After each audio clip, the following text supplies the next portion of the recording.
So today we will be presenting on a topic called factors influencing the COVID-19 unemployment crisis in Malaysia for subject human capital BH30403. So the content for introduction will be presented by Muhammad Nurhafiz bin Sarudin, and for literature review part will be presented by Rachel, Simba, and Mafiq. And for findings part will be presented by Azulwan Rosli and Muhammad Farouk. And I will conclude everything. So let's start with introduction. Thank you, Azwin. Currently, the world is facing a pandemic is caused by a type of coronavirus disease known as COVID-19. The coronavirus disease is the biggest threat to the world health, but also has far-reaching socio-economic impact on nearly all the countries over the world. Okay, this virus is spreading like wildfire within months that is resulting most countries to go into lockdown. Okay, this outbreak not only a threat to the world health, but it also affecting the economy that leads to an economic downturn worldwide. Okay, researchers in many countries around the world are actively seeking vaccine for the virus, while the organization are struggling to find a policy measure that will allow the economy to run smoothly at the same time to help content to spread the disease. Okay, this outbreak is lead to widespread of job losses across economic around the world. Okay, industry like agriculture, services, and tourism have to stop the operation due to high risk is running the business. It occur ever since the government has been mandated uh, the lockdown or travel barriers restriction is most countries to help control the spread of the virus. Here could be one of the main reasons of why this had become a global issue disturbing the economy, human capital, or even our normal daily routine. Nevertheless, it is not only that as there are other significant issues. The study will discuss more details on the causes and implication of the crisis. Okay, I will be presenting the literature review. So unemployment is defined as people who are at a specific age that is able to work and seeking for employment but were unable to get employed. These are quoted from Muhammad Arslan and Rashid Zaman from 2014. So unemployment is one of the most debatable issue, most discussed, and it is vital affair for any country in the world. It was always unresolved, and it had become a common issue in every country as there was always unemployment crisis anywhere in the world. So the unemployment are divided into three categories, which are structural, frictional, and cyclical unemployment. Next slide. So structural unemployment, it is one of the common types of unemployment where it focuses on the structural problems within an economy and labor markets. These are quoted by The Balance, retrieved on December 4th, 2020. Structural unemployment change leads to the obsolete of old jobs and the expanding innovative and improved jobs that are incorporate new technologies into the organization. As for frictional unemployment, it is defined as a type of unemployment that arises when an employed person is searching or transitioning from one job to another. Moving on to cyclical unemployment, attributes to the temporary changes in the aggregate demand of an economy. Cyclical unemployment is defined as when there is not enough aggregate demand to provide jobs for the people in the country. They are due to fluctuations in the economy, such as recessions or downturn in business cycles. Next. When the virus started, it has impacted the world's economy greatly in a way that it has led to an increase in the amount of unemployment in many countries around the world, with no exception even to our nation, Malaysia. So there were several factors that caused unemployment in Malaysia during the COVID-19 pandemic. So the first factor is the movement control order. The impact of movement control order was so tremendous that most of the businesses in Malaysia were exposed to the negative effect during the pandemic. Businesses were facing cash flow problems, closure of operation, having to lay off workers, redundancy of workers, as well as disrupting the firm's ability for future expansion. Another factor is the supply and demand disruption, as there were shortage of raw materials were being produced due to the halted and closure of operations in Malaysia. So, for example, food-related industries were struggling to cope with the increase of demand on food, as well as the supply chains of food production were being disrupted. Major industries such as aviation, tourism, and many more were also being disrupted as there were no demands when the movement control order were imposed. The next slide will be presented by. Assalamualaikum warahmatullahi wabarakatuh and salam sejahtera to everyone. To further this presentation, I would like to presenting the finding parts in our group report. In this part, we will try to explain what is the determinant of unemployment in Malaysia. Therefore, all the findings, all the data in findings part will the secondary data. Explain the imposition of movement control as the first finding in this presentation. On 13 March 2020, our Prime Minister Tan Sri Muhyiddin Yassin was announced movement control order as a preventive measure suggested by the World Health Organization (WHO) control and contain the outbreak of COVID-19. So as you can see in the screen right now, this is the preventive measure. Basically, this preventive measure has gone through into 8 phases. The phase 1 until phase 4 is the movement control order. For the phase 5 and phase 6 is the conditional movement control order, and for the last one is phase 7 and phase 8 is the recovery movement control order.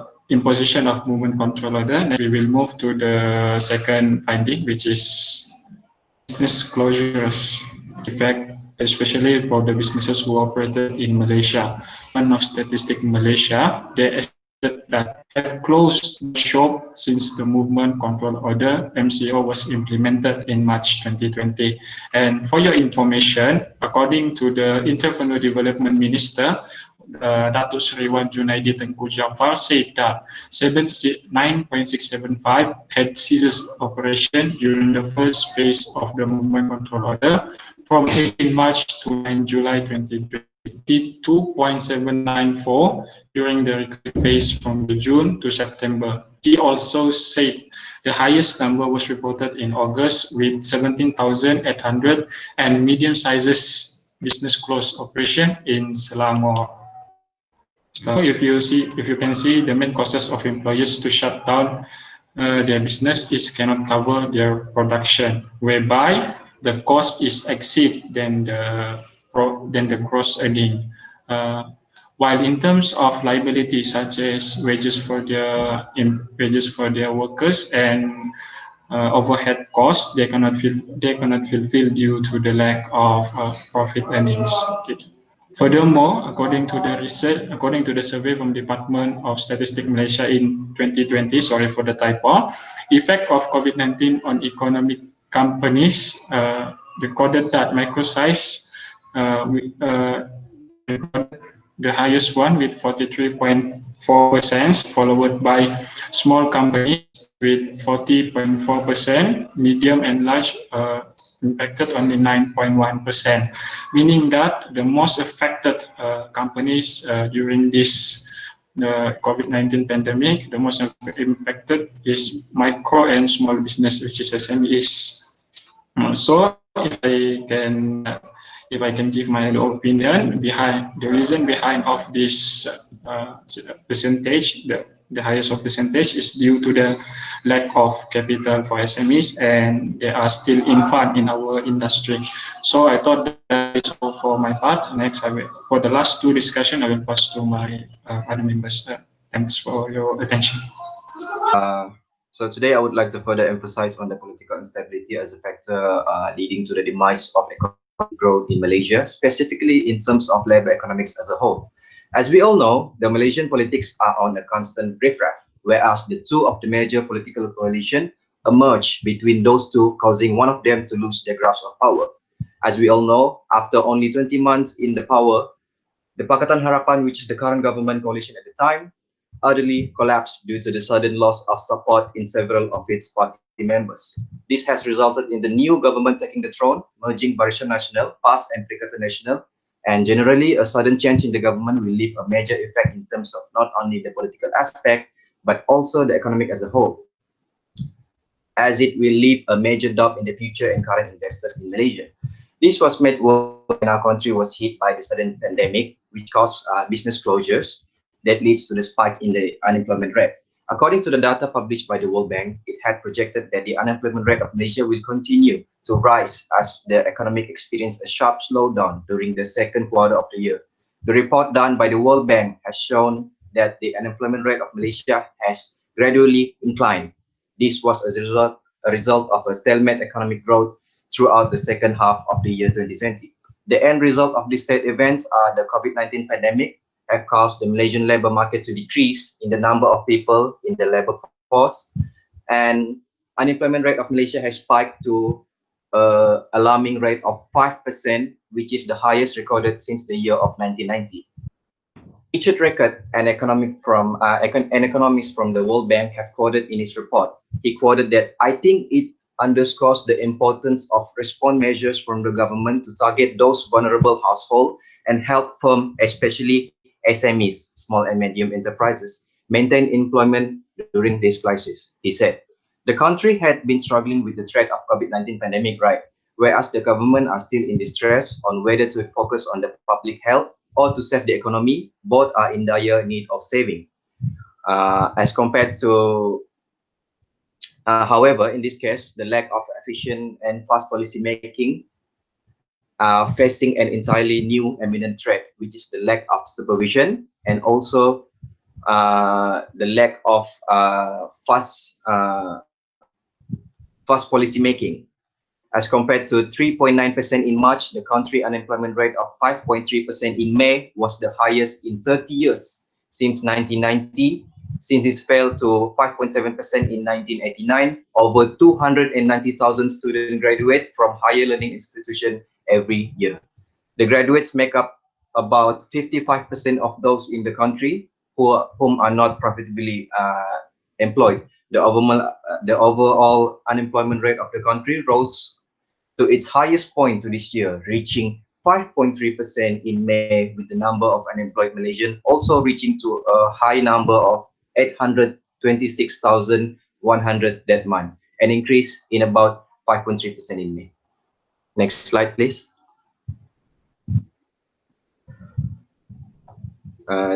Generally, as we all know, new government meaning new political appointment in the GLC board members, right?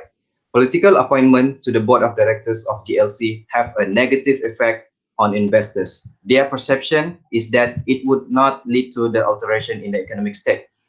However, it is a standard for the investors to distinguish the composition of the GLC board first before purchasing a little stake. It is quite common. There is a survey done in the third quarter of 2020 by the Focus Group Discussion, FGD, involving 63 participants representing the major sectors of the Malaysian population. One of the participants has said that the participant put the blame on the woes more on the never-ending political instability, which I said before, in Malaysia, which had been plaguing the country for some time. They see the pandemic as something very unfortunate but temporary, because at some point of time the pandemic will go away. So politicking seems to taking priority for these guys. Another participant emphasized that the effective policies that can help people need to be prepared and enforced by a stable government. Therefore, stating my point, according to the expert in Emir, they have projected their expectation in the Malaysian politics to blunt to economic growth of the country over the next decade. The International Rating Agency forecasts that Malaysia real GDP growth will stagnate at 3.4% over the next decade, further emphasizing my point. All right, so for the conclusion, I will give to the next presenter. Thank you very much for listening. And now let's move to conclusion. So, in conclusion, as we all know, the coronavirus outbreak continues to spread across the world, affecting everyone in everyday life. So, the case has increased significantly every day with no certainty on when it is going to end. So, actually, this pandemic has impacted the world's economy, and that results an increase in unemployment across the world, including Malaysia. So, based on our findings, that the several factors that leads to unemployment are the implementation of the movement control order, which is MCO, and business closure and the political instability. So, as the movement control order, as the MCO has been implemented by the government, where most of the sector are forced to shut down, so many of the employees have been terminated from their work, resulting hundred thousands of unemployment. So the closure of business premises has created a negative impact to the economy. So in time like this, it is hard for job seeker to secure a job, which it has also contributed to an increase in unemployment. So business like SMEs are exposed to the negative impacts in terms of financial problems. So that results in business closure to give up on their workers. So in addition, industries like food chains are facing a supply disruption and to meet demand. So it is almost impossible to get a supply from their supplier from other country. Uh, this is because of the lockdown that has been implemented in other countries. So industries like aviation, tourism, and services are affected as well, where the demands have been declined tremendously, especially after the MCO was implemented. So that's all from me. Thank you so much.